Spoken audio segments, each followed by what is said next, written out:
لیکن پھر ذلت کی موت ان کا اپنا مقدر، دیکھ لیں آپ سارے اٹھا کے. یہ چونکہ ابھی تک 90 کی دہائی میں پھنسے ہوئے ہیں، انہیں لگتا ہے ضیاء الحق نے پیپلز پارٹی توڑ کر IGI بنائی، 9 جماعتیں بنائی، قانون بدلا، آئین بدلا اور 11 سال حکمرانی کی. مشرف بھی اسی طرح نون لیگ کو جب دبایا، نچوڑا، اس میں سے کاف لیگ نکال لی، پیپلز پارٹی پیٹریاٹ نکال لی، پھر 9 سال وہ بیٹھا رہا. جنرل کیانی نے نواز شریف کو آنکھ ماری، وہ عدلیہ بحالی لانگ مارچ کروا کے اپنی ایکسٹینشن کروا لی. اب نون لیگ پیپلز پارٹی کو دبا کے 2 تہائی اکثریت سے انہوں نے، باجوہ صاحب نے بھی ایکسٹینشن لے لی، انہیں یہی لگ رہا ہے. لیکن 8 اپریل کے بعد سب کچھ بدل چکا ہے. خان کا نظریہ، خان میدان میں خود ڈٹ کے کھڑا ہے، اور یہی وجہ ہے تحریک انصاف کے لوگ بھی کھڑے ہیں، پاکستان کی عوام بھی کھڑی ہے. دیکھیں اگر نواز شریف نہ بھاگتا، محترمہ بینظیر بھٹو نہ بھاگتی، آصف زرداری نہ بھاگتا، الطاف حسین نہ بھاگتا، یہ سارے کے سارے کھڑے رہتے تو ان کی جماعت بھی کھڑی ہوتی، آج یہ معاملات ہیں. لیکن آج خان بھی کھڑا ہے، اس کی بہنیں، بھانجے، بیوی سب جیل میں، اور وہ ساری تکلیفیں اپنے اوپر برداشت کر رہے ہیں.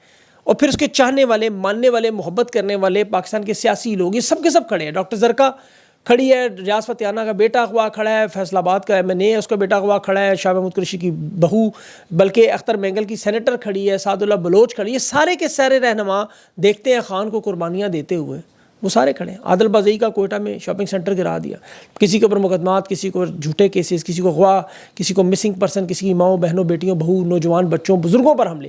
لیکن ساری کی ساری قوم ڈٹ کے کھڑی ہے اور مقابلہ کر رہی ہے، نہیں ہٹ رہے. سیاستدان بھی کھڑے ہو گئے پاکستان کی تاریخ میں پہلی دفعہ، وہ یہ صرف اور صرف عمران خان کے اس نظریے کی وجہ سے. یقین کریں آج مولانا کا ایک سینیٹر حاجی عبدالشکور انہوں نے غائب کیا، مولانا بھی اسی لائن میں کھڑا ہو گیا. مولانا کہہ رہا ہے بدماشی کرو گے تو بدماشی کا جواب دیں گے. شاہ محمود قریشی تحریک انصاف کی حمایت کھل کر مولانا کر رہے ہیں، اور اس کی وجہ کیا ہے؟ انہوں نے دیکھیں ابھی مولانا پر دباؤ بڑھانے کے لیے آئینی ترامیم کے معاملے پر الیکشن کمیشن کا اجلاس بلا لیا. یہ ایک بہت بڑا بلنڈر تھا.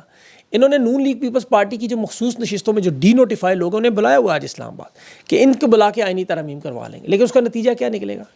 KP کے سینٹ میں انتخابات ہوئے نہیں. سپریم کورٹ کے 8 ججز کا فیصلہ موجود ہے جس پہ تحریک انصاف کی درخواست لگی ہوئی ہے. یہ 8 جج انتظار کر رہے ہیں کہ ایک دفعہ منصور علی شاہ کا نوٹیفیکیشن ہو جائے، پھر ہتھوڑا بھی چلے گا اور رندہ بھی چلے گا، رندہ بھی پھرے گا بلکہ چلے گا بھی نہیں. الیکشن کمیشن نے اب سپریم کورٹ کے فیصلے کے خلاف آج آپ کو پتہ ہے واردات کی تو فارغ ہو جائیں گے. بھی ماضی میں یوسف رضا گیلانی اس طرح نائل ہوا. یہ 8 ججز انتظار کر رہے ہیں اس چیز کا. دیکھیں مولانا کے سینیٹر کو اغوا کر کے حکومت ایک بلنڈر مار چکی ہے. مولانا کو انہوں نے مجبور کر دیا وہ تحریک انصاف کے اسٹریٹ پاور احتجاج میں شامل ہو. ابھی تک مولانا نے آئینی طریقے سے گفتگو سے بات چیت سے روک رہا ہے، لیکن انہوں نے مجبور کیا. ابھی ایک طرف ایک MNA کو یہ 3 ارب 5 ارب کی آفریں کر رہے ہیں، لیکن نمبرز پورے نہیں ہو رہے. یہ نظریہ ہے خان کا، اس کو سمجھنے کی کوشش کریں. حکومت کے سینیٹرز کیوں نہیں پورے ہو رہے؟ قومی اسمبلی میں ان کے 12 ووٹ کیوں کم ہے؟ الیکشن کمیشن واردات میں کامیاب کیوں نہیں ہو رہا؟ تحریک انصاف کا بھی احتجاج طلباء کے ساتھ ایک دفعہ آگے اگلے لیول میں، تو پھر یہ انہوں نے آئینی ترامیم زبردستی منظور بھی کی کاغذات میں، تو بڑا بھیانک کام ہوگا. یہ میری بات یاد رکھیے گا. یہ بڑے بڑے شہروں میں، لبرٹی چوک میں، لاہور میں، آپ دیکھیں سیالکوٹ میں، قصور میں، شیخو پورہ میں، مظفر گڑھ، ڈیرہ غازی خان، بہاولپور، وہاڑی، پاک پتن ہے، سائیوال ہے، کمیٹی چوک، مری روڈ پنڈی میں، حیدرآباد، پھر اس طرح کراچی میں، ہر جگہ احتجاج نماز جمعہ کے بعد. یہ ایک ٹرینر آج ہوگا، یاد رکھیے گا. روکنے کے لیے FC، پولیس، فوج ساری صف بندی کر کھڑی ہیں، اسکولوں کالجز کو چھٹی دی ہیں، دفعہ 144 لگائی. لیکن یہ معاملہ اب رکے گا نہیں. آپ دیکھیں گے عمران خان سے ملاقات کا سلسلہ شروع ہونا ہے اور ایک لائے عمل آئے گا، اور وہ لائے عمل آپ جس فائنل کال کا ذکر کرتے رہے اس کا ماحول پورا تیار ہو چکا ہے. یہ آئینی ترامیم اگر انہوں نے فرض کرے کاغذات میں منظور بھی کروا لیں تو پھر یہ جو احتجاج ہے یہ انقلاب کی طرف چلا جائے گا. جس طرح بنگلہ دیش میں کوٹا سسٹم پہ شروع ہوا تھا، یہاں آئینی ترامیم بہانہ بنے گی. یاد رکھیے کہ میری بات، الیکشن کا مینڈیٹ نہیں، وہ ساری چیزیں پیچھے رہ جائیں گی، آئینی ترامیم بن جائیں گی. اصل میں جو اس وقت حکومت کرنا چاہ رہے ہیں وہ کر یہ رہے ہیں، وہ خوف کی بنیاد پر، اس وقت خوف کی بنیاد پر حکومت چل رہی ہے، صرف خوف کی. اور یہ فرانس کے انقلاب کا اگر آپ پڑھیں تو حالات دیکھیں تو بالکل وہی فرانس والے حالات پاکستان، بالکل سیم 18ویں صدی میں اور آج 2024 میں کوئی فرق نظر نہیں آ رہا. وہاں بھی 2 طبقات تھے، ایک طرف امیر لوگ تھے، سیاسی لوگ تھے، ان کے ساتھ فوجی قیادت تھی، اور دوسری طرف عوام تھی. عوام کو انہوں نے نچوڑا، دبایا، ٹیکس نکالے تاکہ ان امیر لوگوں کا پیٹ بھرتا رہے. اس طرح آ جائے سخت سے سخت قانون ان غریب لوگوں پر لگائے، ٹیکس وہ دیتے تھے.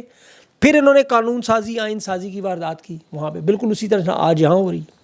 غریب لوگوں پر ٹیکسز لگائے انہوں نے، IMF کی جو بھی وارداتیں کی ہوئی ہیں. عوام نے احتجاج کیا، تھوڑا بہت تحریک شروع کی کہ ٹیکس نہیں دیتے آپ، سارا کھا جاتے. بادشاہ سلامت نے ڈی چوک کی طرح، لبرٹی چوک کی طرح، 9 مئی کی واردات کی طرح لوگوں کو گرفتار کیا، ان کے بچے اٹھوائے، ان کے کاروبار بند کیے، ان کو قتل عام شروع کر دیا، خوف کی ایک فضا پیدا کی، بولنے کسی کو نہیں دیتے تھے، آزادی اظہار رائے تو دور کی بات، کوئی بادشاہ کے بارے میں نام لے لیتا تھا تو آج والا معاملہ انہوں نے کیا ہوا تھا، عوام کو دبا لیا۔ اب چونکہ تحریک شروع ہوگی تھی، وہ تحریک تھی جس طرح آج تحریک ہے، خبریں آنا شروع ہوئی، یہ جیسے اسٹوڈنٹ تحریک آپ کے سامنے چھوٹے چھوٹے واقعات سامنے آتے ہیں، عوام اکٹھی ہونا شروع ہوگی۔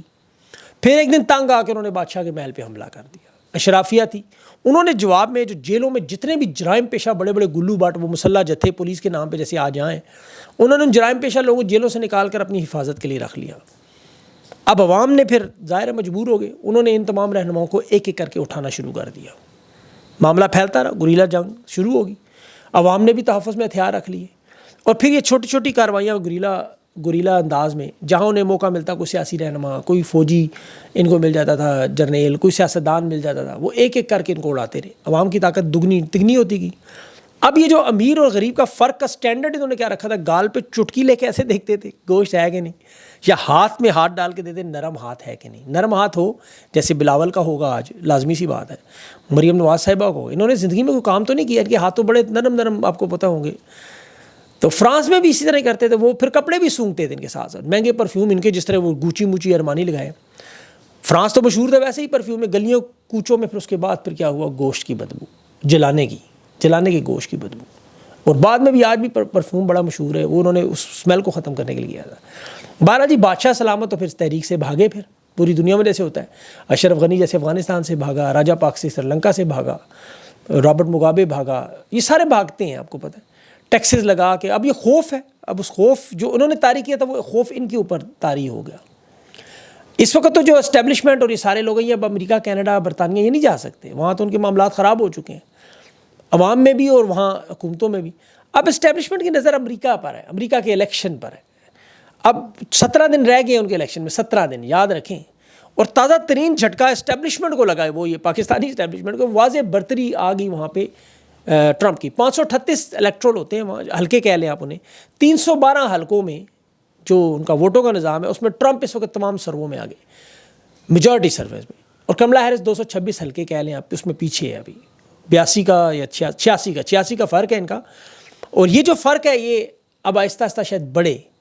اچھا وہاں بھی دیکھیں، میڈیا، انٹرنیشنل اسٹیبلشمنٹ، یہ سب بائیڈن کی حمایت کر رہے ہیں، اور ڈونلڈ ٹرمپ کے ساتھ ادھر بھی پاکستان میں اس طرح خان موجود ہے، عوام موجود ہے، سوشل میڈیا ہے، اکثریت وہاں میں نوجوان ہے، آپ کو پتہ ہے، سوشل میڈیا اور امریکن عوام ہے۔ یہاں پہ بھی انہوں نے میڈیا بند کیا، وہاں میڈیا ان کا ٹرمپ کا سخت مخالف ہے۔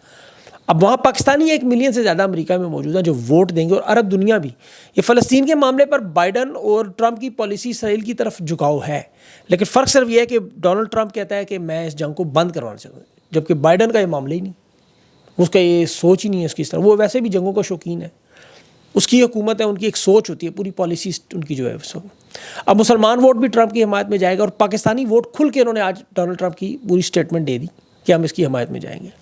اب انٹرنیشنل اسٹیبلشمنٹ کی تبدیلی سے پھر سیاسی تحریک ہوگی، طلباء کی تحریک ہوگی، وکلا کی، یہ سارے معاملات جب اکٹھے ہوں گے تو اللہ کرے تحریک تک رہی ہے، فرانس والا معاملہ نہ بنے۔ اب یہاں پابندیاں جو ان کے اوپر لگ رہی ہیں اسٹیبلشمنٹ کی، اب ان کا اگلا ٹھکانہ جو چین ہی ہوگا، چین یہ جاتے نہیں، چین یہ کبھی بھی نہیں جاتے وہاں، اب یاد رکھیں، حالانکہ دوست کرتے ہیں لیکن وہاں کبھی کوئی جرنیل نہیں جاتا، کبھی کوئی سیاستدان نہیں جاتا۔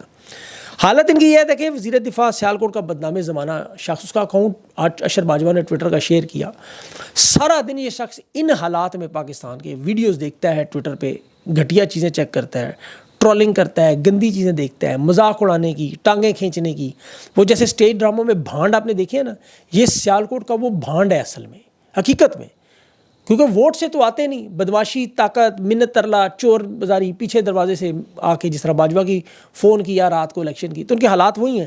ان کی حکومت کے لوگوں کے بالکل اس وقت ذہن ہی ہے، کوئی ویڈیو گیمز کھیلتا ہے، کوئی کینڈی کرش کھیلتا ہے، کوئی مطلب اس طرح کے جگتے لگاتا رہتا ہے۔ اب انہیں پتہ ہی نہیں آئینی ترامیم کیا ہے، پیکج کیا ہے، ملک میں کیا ہو رہا ہے، پنجاب کے کیا حالات ہیں، 4 سہیلیوں کے حالات جو صوبہ کیا ہوا ہے، وہ بھی صحافیوں کے اوپر چڑھ جاتی ہیں بار بار۔ عدلیہ میں چیف جسٹس عالیہ نیلم صاحبہ کو انہوں نے لگایا ہوا ہے، وہ بھی کیسز وہی اٹھاتی ہیں جو انہیں حکومت بھیج دیتی ہے، ان کی بھی ذہنی حالت آپ کو پتہ ہی ہے۔ چند نوکریوں کے لیے، نوکریاں جو ہے نا، صرف نوکریاں، ان کے لیے، اپنے اقتدار کے لیے، اپنے تھوڑے تھوڑے پاؤ گوشت کے لیے پوری بھینس مارنے کو تیار ہے، اور حالت یہ ہے کہ پالیسی دیکھیں ہندوستان سے بھی ضلالت کر رہی. وہ وزیر خارجہ جے شنکر آیا, بات کرنی تھی بیٹھ کے کشمیر کی, وہ اسحاق ڈار کرکٹ کی باتیں کر رہے. کرکٹ میں حالات دیکھو اپنے پہلے, انڈین میڈیا وہ اتنا مذاق اڑا, یہاں بھی ہندوستانی یقین کریں مذاق کر رہے ہیں فون کر کے, کہتے اب تو لفٹ ہی نہیں کراتے, ہمارے پاس ٹائم ہی نہیں ہے, وہ منتیں کرتے ہیں ہماری. اور وہ ریمنڈ ڈیوس صاحبہ کی بھتیجی اسکول کالج کے طلباء کو کہہ رہی ہے 9 مئی پارٹ 2 انہوں نے کر دیا. اور حملے کس پہ؟ وہ صحافیوں پہ. شاکر روان سینئر صحافی نکال دیا, سمینہ پاشا کو نوکری سے نکال دیا. بھائی رازق اللہ معاف کرے بن گیا, رزق تو اللہ نے دینا ہے, ان کو اللہ دے دے گا رزق کہیں سے, اس کے تو اپنے خزانے اپنا سسٹم ہے. لیکن یہ اس وقت حالات ہیں, اور اب آہستہ آہستہ معاملہ. اب ویڈیو بہت لمبی ہو گئی ہے, خان کے جو معاملات ہیں انشاءاللہ میں اگلے ویلاگ میں ڈسکس کروں گا تفصیل سے, اس وقت تک آ جائیں گی اپڈیٹس. آپ جڑے رہیں چینل کے ساتھ, میرے ساتھ انشاءاللہ, اور دعاؤں میں یاد رکھیں, جمعہ پڑھ کے ضرور دعا کیا کرے, اللہ کرے پاکستان پہ اپنا رحم اور کرم. مجھے اجازت دیں, اللہ حافظ.